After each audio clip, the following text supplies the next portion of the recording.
राधे राधे। श्री कुंज बिहारी श्री हरिदास। हरि भक्तों, आज हम श्रीमद् भगवत गीता के 17वें अध्याय अर्थात श्रद्धात्रय विभाग योग नामक अध्याय के मूल पाठ का श्रवण करेंगे। हरि भक्तों, मूल पाठ इसलिए क्योंकि संस्कृत में किए हुए उच्चारण का श्रवण करने से किसी भी भाषा में किए गए उच्चारण से कई गुना अधिक प्रभाव पड़ता है।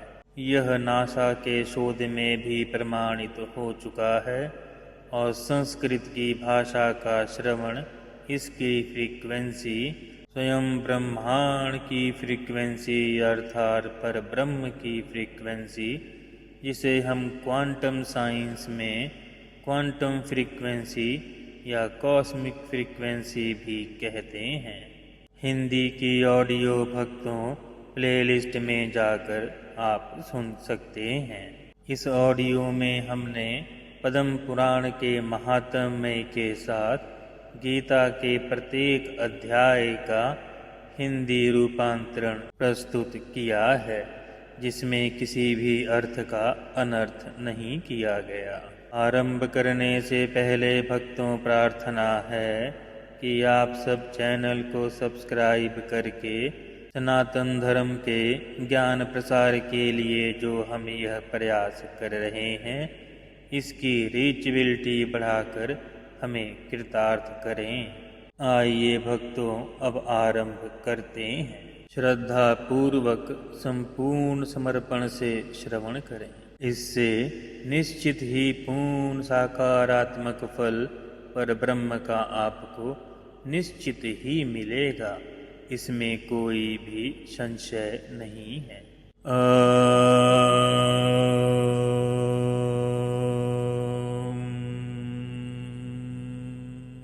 श्री परमात्मने नमः। अथ सप्तदशोऽध्यायः। अर्जुन उवाच। ये शास्त्रविधिमुत्सृज्य यजन्ते श्रद्धयान्विताः तेषां निष्ठा तु का कृष्ण सत्त्वमाहो रजस्तमः। श्रीभगवानुवाच। त्रिविधा भवति श्रद्धा देहिनां सा स्वभाजवा सात्विकी राजसी चैव तामसी चेति तां शृणु। सत्त्वानुरूपा सर्वस्य श्रद्धा भवति भारत। श्रद्धामयोऽयं पुरुषो यो यच्छ्रद्धः स एव च। यजन्ते सात्विका देवान् यक्षरक्षांसि राजसाः प्रेतान् भूतगणाश्चान्ये यजन्ते तामसा जनाः।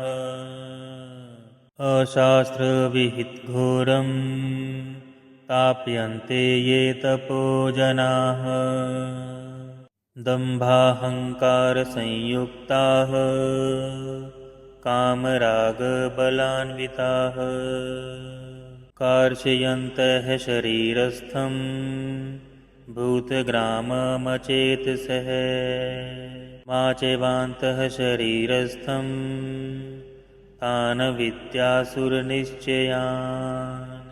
आहारस्त्वपि सर्वस्य त्रिविधो भवति प्रियः यज्ञस्तपस्तथा दानं तेषां भेदमिमं ऋणु।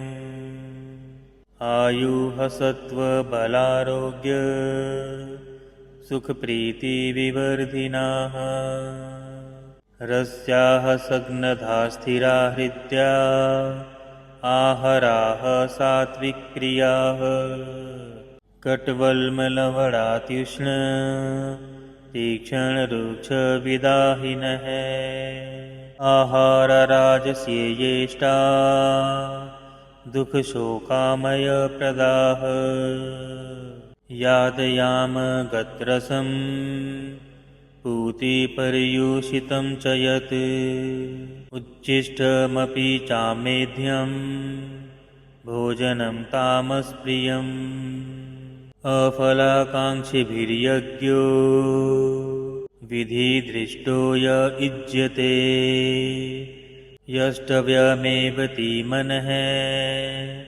समाधाय स सात्विकः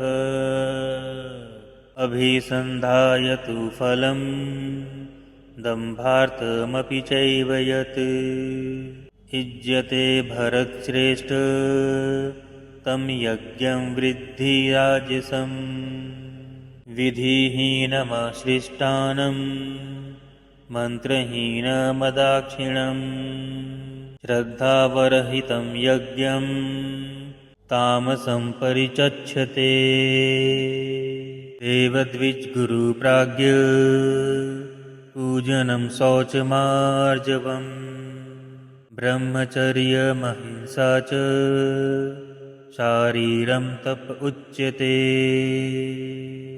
अनुद्वेगकरं वाक्यं सत्यं प्रियहितं च यत् स्वाध्यायाभ्यसनं चैव वाङ्मयं तप उच्यते मनः प्रसाद सौम्यत्वं मौनमात्मं विनिग्रह भावसंशुद्धिरित्येतत् तपोमानसमुच्यते श्रद्धया परया तप्तं तपस्तत्त्रिविधं नरैः अफलाकाङ्क्षिभिर्युक्तः सात्विकं परीक्ष्यते सत्कारमानपूजार्थं तपोदम्भेन चैव यत् क्रियते तदिह प्रोक्तं राजसं चल्मध्रुवम् मूढग्राहेणात्मनो यत् पीडया क्रियते तपः परस्योतसदनार्थं वा तत्तामसमुदारितम्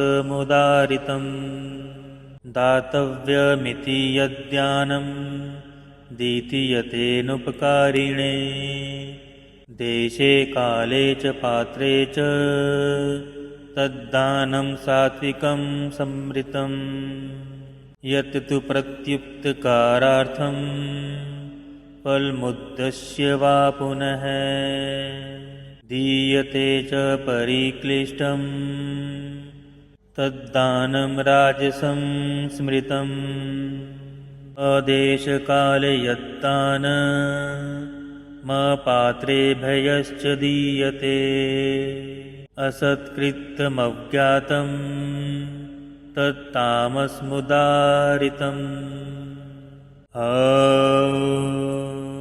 तत्सदिति निर्देशो ब्राह्मणस्त्रिविधः संवृतः ब्राह्मणास् तेन वेदाश्च यज्ञाश्च विहिताः पुरा तस्मादोमित्युदाहृत्य यज्ञदानतपः क्रियाः प्रवर्तन्ते विधानोक्ताः सततं ब्रह्मवादिनां तदित्यनभिसन्धाय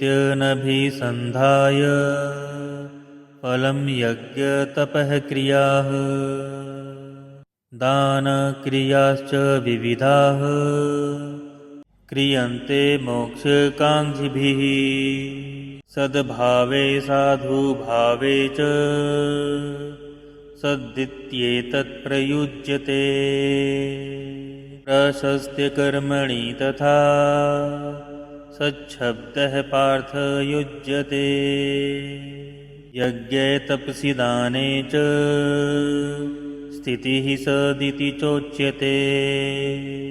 कर्म चैव तदर्थीयं सद्दित्येवाभिधीयते। अश्रद्धया हुतं दत्तं तपस्तप्तं कृतं च यत् असद्युच्यते पार्थ न च तत्प्रेतयनो इह।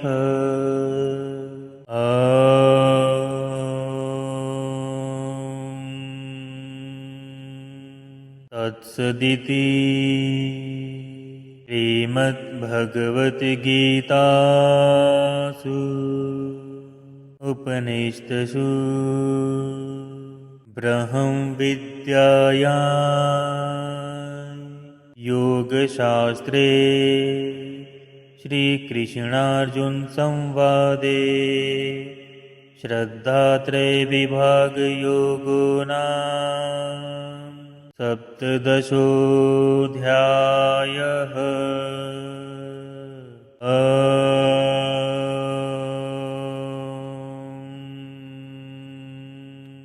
श्रीकृष्णार्पणमस्तु। राधे राधे।